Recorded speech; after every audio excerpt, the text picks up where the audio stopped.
에퀴닉스의 서울 SL원 데이터센터의 이종래 센터장과의 인터뷰를 하면서 에퀴닉스가 바라보는 데이터센터의 지향점을 느낄 수가 있었습니다. PUE 관리를 위한 설계 방식과 요즘 화두가 되고 있는 ESG 경영을 위한 높은 재생에너지 활용도가 신선하게 느껴졌습니다. 안녕하세요, 센터님. 안녕하세요. 네. 데이터 센터에 대해서 네. 확실하게 오늘 좀 배워봐도 좋을 것 같거든요. 네네네. 이거 좀 물어봐도 되겠습니까? 맞습니다. 자, 데이터 센터를 가본 사람 손 들어보세요 하면 손 드는 사람이 거의 없어요. 왜냐하면 그렇죠. 데이터 센터는 보안 시설이잖아요. 그죠? 그리고 데이터 센터라는 게 어디 숨어 있지만 간판이 없기 때문에 그게 데이터 센터인지도 알 수도 없는 거고. 그리고 데이터 센터를 누가 저보고 정의하라 그러면 요즘 용어로 봤을 때는 클라우드가 살고 있는 집, 이 데이터 센터라고 보시면 돼요. 그거는 좀 센터장님 버전이십니까? 맞습니다. 독창? 네. 클라우드가 살고 있는 집이라고 생각이 되고요. 그래서 모든 사용자들이 핸드폰을 보면서 시간을 보낼 때 그때 대부분의 데이터를 프로세싱 해주는 곳이 데이터 센터라고 보시면 되고요. 그리고 데이터 센터는 일반인들은 못 가지만 IT의 심장과 같은 역할을 한다고 생각하시면 돼요. 그리고 데이터 센터에 연결되어 있는 여러 가지 라인이라든가 회선이라든가 뭐 커넥티비티라고 그러죠. 이게 블러드 라인이라고 혈관이라고 보시면 되고, 그래서 데이터 센터가 없으면 현재 IT 모든 ICT 인프라스트럭처가 돌아다니지 않는다, 운영될 수 없다, 그렇게 생각하시면 됩니다. 데이터 센터도 요새 엑사스케일 뭐 해가지고 엄청나게 변하는 것 같은데 네. 데이터 센터를 정의할 때, 뭐 고려할 때 네. 어떤 점을 고려해야 되는지 일단 베이직을 네. 일단 좀 알려주시고 다음에 네. 그 다음에 진화 이야기도 좀 해보죠. 알겠습니다. 네네네. 그럼 조금 기술적인 이야기 섞어서 말씀드리겠습니다. 데이터 센터는 일단은 전기가 있어야지만 데이터 센터에 들어있는 서버라든가 네트워크 장비라든가 방화벽 장비 같은 운영을 할 수 있지 않습니까?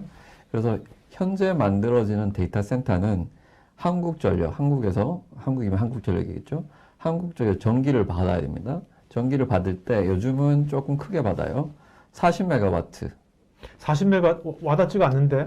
힘들죠. 자, 그러면 쉽게 설명드리면 저기 잠실에 가면 큰 타워가 있죠. 롯데타워. 롯데타워. 롯데타워가 아마 40메가를 받고 있을 거예요. 와, 엄청난 양이군요. 네네네. 오. 맞습니다. 그렇게 그 정도의 데이터를 받고, 당연히 롯데타워에는 사람도 살고 뭐 여러 가지 상가도 있고, 상가도 네네. 있고 하지 않습니까? 데이터 센터에서는 서버가 있다라고 생각하시면 돼요. 그리고 서버를 냉각시키기 위한 쿨링 장비가 있다. 또 보안 장비도 있다. 그렇지 않습니까? 그래서 데이터 센터를 평가할 때는 수전이 얼마냐, 전기를 얼마나 받느냐, 그 안에 IT 로드로 쓸 수 있는 데이터 센터의 IT 로드가 얼마냐, 그리고 IT 로드를 또 계산하기 위해서는 렉이 몇 개냐. 렉이라는 거는 이제 서버라는 게 그렇죠. 기계이기 네네. 때문에 이 기계를 어떻게 몇 개를 넣을 수 있느냐, 렉이 몇 개 들어가느냐. 그래서 이 통째 전반적인 것을 쉽게 설명하기 위해서 나온 수치가 있어요. 그게 PUE라는 게 있거든요. 네네. Power Usage Effectiveness. 그래서 오래된 데이터 센터는 받은 데이터 중에 IT가 쓰는 데이터 이외에 추가적으로 저희들이 웨이스트로 쓰고 있는, 웨이스트라기보다는 뭐 쿨링이 들어가는 전기가 많이 써요. 그러면 PUE의 계산식이 IT 로드가 분모에 있고 위에 있는 게 전체 데이터 센터의 전기 용량이기 때문에 오래된 데이터 센터는 이 분자가 크겠죠. 그러니까 1.0이 최적인 거고, 최적인 네. 거죠. 네. 뭐 2.0, 3.0 가서 나빠지는 거네요. 거죠. 네. 성적의 수준이 반대입니다.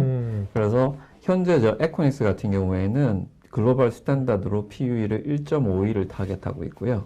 이번에 한국에 만든 거는 1.47의 PUE를 만들려고 하고 있어요. 기존에 네. 한국에 있는 데이터 센터들은 PUE가 보통 얼마 정도 됐나요? 제가 통계자료를 봤을 때는 2 이상 넘는 걸 알고 어휴, 있습니다. 네. 특히 관공서에 쓰고 있는 오래된 데이터 센터는 어떤 것은 2 이상이 되는 것도 본 적이 있고요.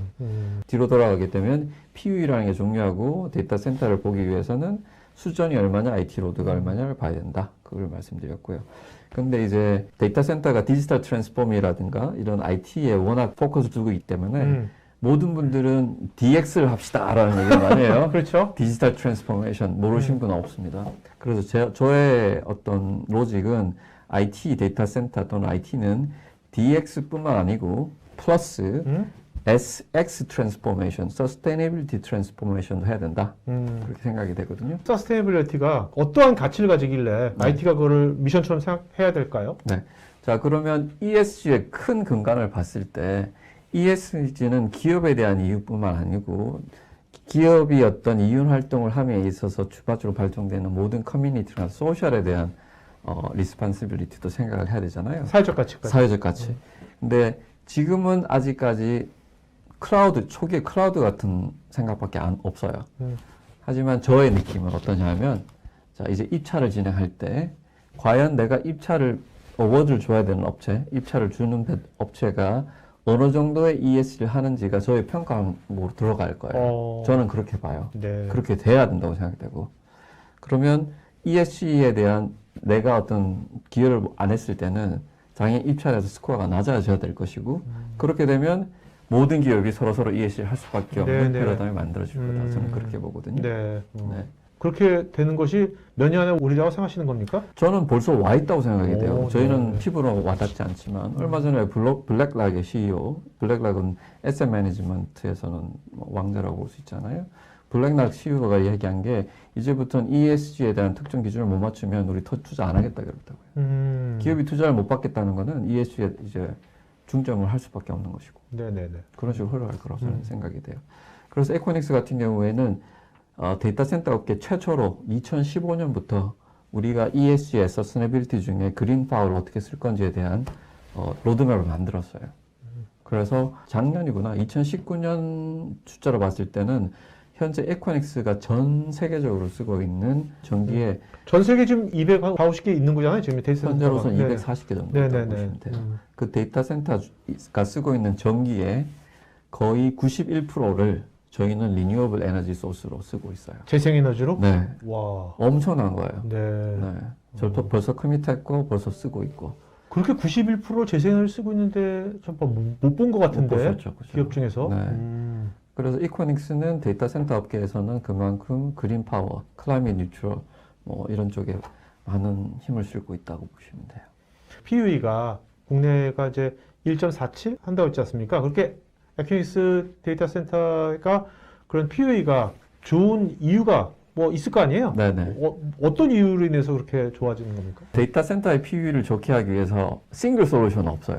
왜냐하면 데이터 센터가 위치한 곳이 지역적으로도 다르고 경도, 위도도 다 다르고 도심에 있는지 외곽에 있는지도 다르고 하잖아요. 그래서 똑같은 솔루션을 같은 데이터 센터에 만들 수 없기 때문에 각 데이터 센터의 위치별로 디자인을 옵티마이제이션 하고 하지만 옵티마이제이션 하되 가능한 한 모듈라 디자인으로 서로 레버리지 할 수 있는 거, 사용할 수 있는 부분은 가져오도록 설계를 옵티마이제이션 최적화했다고 보시면 될 것 같아요. 네네. 그리고 데이터 센터의 상면이라고 그러거든요. 저희는 렉이 올라가는 상면을 저희들은 또 요즘은 신기술을 많이 적용했어요. 아마 PD님은 IT 지식이 계실 테니까 데이터 센터 가보셨겠죠? 데이터 센터 가보면 오래전 데이터 센터는 레이즈드 플로어라고 액세스 플로어라고 띄어난 거 기억하시죠? 네네. 그죠? 이 띄어난 이유는 기존에는 전기 배선이 많이 들어갔어요. UTP 케이블도 들어가도 전기도 이만한 걸 들어가고 그렇기 때문에 상면을 띄어놨거든요. 그래서 공조를 밑으로 넣고 찬바람 올려보내는 방식이었는데 현재 에코닉스가 만드는 데이터 센터 이런 구조가 아니에요. 액세스 플로어가 아예 없어요. 오. 네, 그죠? 신기하죠, 그죠? 없어요? 액세스 플로어? 저희는 어떻게 만드냐면 네. 콘크리트 바닥에 렉을 세워요. 그리고 벽체 한쪽 전면이 네. 팬이에요. 냉각 팬. 그리고 파워선 같은 전력선을 천장으로 다 넣어놨어요.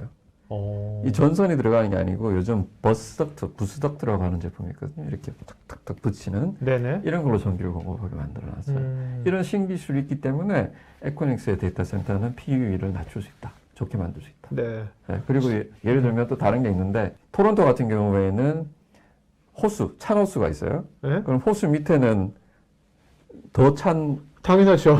있겠죠. 네네네. 그럼 여기는 이런 물을 끌어다 냉각을 시키는 거예요. 아, 수냉식으로? 순환식으로 이런 방법으로 냉각하는 법도 있고 어떤 곳은 우물을 두르게 파요. 그래서 한쪽 우물하고 이쪽 우물의 온도 차이를 다르게 한 다음에 이 쿨링 옵티마이징 하는 방법도 있고요. 그래서 수많은 방법이 있는데 에코닉스는 연구를 많이 한다 이렇게 생각하시면 돼요. 상암동에 있는 데이터 센터를 언제 만드셨죠? 한국에? 상암동 데이터 센터는 저희 나라 큰 대기업이 가지고 있는 데이터 센터고요. 거기 일부를 저희들이 서비스 컨트랙트 형식으로 사용하고 네. 있어요. 그럼 실제로 뭐 에코닉스가 네. 풀리 해가지고 만드는 계획은 좀 있으신가요? 네. 한국에? 내년 8월 또는 9월에 에코닉스의 온 저희들 브랜드의 데이터 센터를 오픈하게 돼 있습니다. 네. 그것이 그냥 계획입니까? 실제로 삽을 뜨셨습니까? 삽을 떴습니다. 벌써 땅 파고 있어요. 아, 그렇습니까? 네네네. 신문 기사에 나왔고요. 아, 네, 이거는 퍼블릭 정보고요. 네. 그리고 저희들이 6천억 투자를 받았어요. 조인트 벤처로서 6천 조금 더 넘는 금액인데 거의 6천억 이상을 받아서 지금 데이터 센터를 만들고 있어요. 자, 이런 것도 말씀드려 볼게요. 데이터 센터를 짓고 싶은 분이 많을 거 아니에요, 그죠? 네네네네. 누가 물어요, 그러면? 내가 데이터 센터 짓고 싶으면 얼마나 들지? 물으면 쉽게 설명드리면 제가 아까 전에 IT 로드에 설명드렸죠. 수전 용량, IT 로드 용량. IT 로드 용량 1메가와트가 100억이라고 보시면 제일 쉬워요. 야. 그냥 심플. 야. 제가 아까 20메가와트 정도라 그랬죠? 그렇죠. 네. 그러면 미니멈 2천억이 들어요. 네. 왜 2천억이 드냐면 땅은 제외하고요. 어? 땅값은 제외하고 데이터 센터에 들어가는 기계 중에 비싼 장비가 첫 번째는 전기 장비예요. 변압기, 스위치 기어, UPS, 특히 UPS가 비싸죠. 제너레이터, 백업 제너레이터 이런 게 들어가거든요. 그리고 또 냉각을 위한 장비가 또 많이 돼요. 냉각 타워, 쿨링 디바이스, 뭐 크레이 이런 것도 있거든요. 이런 거 다 합치면 거의 1메가와트당 100억 드신다고. 네. 20메가면 2천억이고 2천억. 땅값도 합치고 그러면- 뭐 이래저래 하면 뭐 몇천억 되겠네요. 네네. 우리가 보통 회사 창업한다 그러면 야, 사람 몇 명이든 몇 명이 하면 10명이 하면 인당 1억 딱 사면 되거든요. 판관비까지. 그렇죠. 그렇게 딱 심플합니다. 계산되죠. 네. 그런 거 똑같은 네, 거네요. 비싼 개념이에요. 근데 이제 에코닉스 같은 경우에는 저희들이 자체적으로 렉에다가 저희 장비를 넣는 게 아니에요. 저희는 고객들이 자기들 렉을 그렇죠. 설치하고 콜로케이션 장비를 서비스니까. 넣잖아요. 저희는 코로니까. 음. 예를 들면 네이버라든가 자기가 데이터 센터 안에 서버를 넣겠다. 그럼 서버 비용 또 추가로 들어가겠죠. 에키스가 전 세계 굴제 CSP들이 또 이용하지 않습니까? 많이 이용하고 있는데 네. 그거는 자기들이 그걸 짓느니 에키스를 이용하는 게 훨씬 더 그쪽 입장에서도 포지티브 생각하기 때문에 그런 건가요? 그렇죠. 예를 들면 아마존이라든가 뭐 A사라고 그럴게요. A사라든가 M사라든가 G사가 있는데 그네들이 자기 리소스 가지고 자기 인원 가지고 데이터 센터를 운영하는 것보다는 저희 데이터 센터 똑같은 모델 가지고 글로벌하게 똑같은 모델 가지고 운영 기술을 운영 모델을 카피하면 되니까 그런 장점이 있어서 저희를 쓰는 거죠. 에키스를 얘기할 때 꼭 유튜브 보면 나오는 게 뭐 테크 리츠? 네, 네. 해가지고 그런 말이 꼭 나오거든요. 네, 네. 뭐지? 그냥 그 얘기 좀 해주세요. 뭔지. 그건 조금 파이낸스 용어가 네, 껴야 되는데요. 리츠가 무엇인지 아시죠? 알죠. 부동산 같은 거 할 때 여러 명이 같이 해서 돈 만들어서 하는 거 같지 맞죠. 않습니까? 네. 기존에는 리츠를 할 때 일반 리테일 빌딩, 오피스에 대한 리츠를 해봤어요. 근데 이제 IT가 발전하다 보니까 이 커머셜 빌딩이라고 그러잖아요. 오피스도 그렇고 커머셜 빌딩 중에 다른 에셋 클래스가 있는데 이게 데이터 센터네. 데이터 센터 이용 분석 한번 해볼까? 해봤더니만 재밌게도 일반 오피스 빌딩의 렌탈 리츠보다 데이터 센터 리츠가 더 좋은 거예요. 아, 투자율이. 네. 그래서 리츠로 몰리는 거죠. 아, 네. 네. 그래서 리츠 모델을 통해서 데이터 센터를 만들고 리츠에 투자하신 우리 투자자한테 혜택을 돌려주는 방식. 지금 에키스는 전 세계 대륙권 별로 없는 데가 없던데 기준이 있을 거 아닙니까? 여기다 우리 거 직접 해야겠다. 네. 보통 뭘로 그 기준으로 삼으십니까? 데이터 사이트를 만들면 네. 저희들이 기존에 있던 고객들이 어느 정도 우리 쪽에 상면을 바로 쓰고 싶어 하는지 의도가 보이잖아요. 만들었더니만 기존에 있는 고객들이 들어오는 거예요. 예를 들면 네네네. 일본에 있던 고객들이 한국에 상면을 요청하던가 이런 고객 디맨드가 계속 수요가 발생이 되는 거죠. 그걸 보고 결정을 한 것도 있고 네네. 그리고 이거는 뭐 저의 어떻게 보면 아이디어지만요. 한국은 IT 강국이잖아요. 한국 같은데 에코닉스 같은 글로벌 데이터 센터가 없는 것 자체가 말이 안 되는 네. 거고요. 이제 우리나라가 워낙 요새 뭐 K컬처니 K팝이니 뭐 이게 해가지고 워낙 알려졌기 때문에 네. 모든 서비스들이 국내에서 뭔가 한번 러닝되는 거를 네. 다들 원하는 것 같아요. 글로벌한 엣지로서도 크게 어떻게 보면 푸싱을 돼서 그런 거 아닌가 생각도 들고. 맞습니다.